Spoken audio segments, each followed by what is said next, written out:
સ્વાધ્યાય 1.7 એક વિદ્યાર્થી 100 મોટામણી ધરાવતા માઇક્રોસ્કોપ વડે માનવ વાળની જાડાઈ માપે છે. તે 20 અવલોકનો નોંધે છે અને નક્કી કરે છે કે માઇક્રોસ્કોપના દ્રશ્ય ક્ષેત્રમાં વાળની જાડાઈ 3.5 મિલીમીટર છે.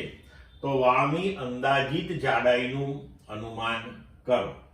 હવે અહીંયા આપણને કહ્યું છે કે 100 મોટામણી છે. એનો મતલબ એ થયો કે આ માઇક્રોસ્કોપની મદદથી તમે જે પણ કંઈ વસ્તુનું પ્રતિબિંબ જુઓ છો એ પ્રતિબિંબ તમને વસ્તુ કરતા 100 ગણું વધારે મોટું દેખાવાનું છે અને એ 100 ગણું વધારે મોટું થયા પછી એ પ્રતિબિંબનું મૂલ્ય આપણને આપેલું છે.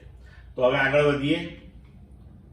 માઇક્રોસ્કોપની મોટામણી બરાબર આપણે લખી શકીએ કે પ્રતિબિંબની જાડાઈ ભાગ્યા વસ્તુની જાડાઈ. તો આ ગુણોત્તર જે છે એ આપણને મોટામણી આપશે.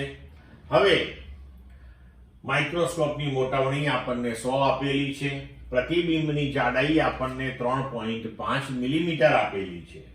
તો વસ્તુની જાડાઈ કેટલી? તો વસ્તુની જાડાઈ બરાબર 3.5 ભાગ્યા 100 મિલીમીટર એટલે કે 0.035 મિલીમીટર. ક્લિયર?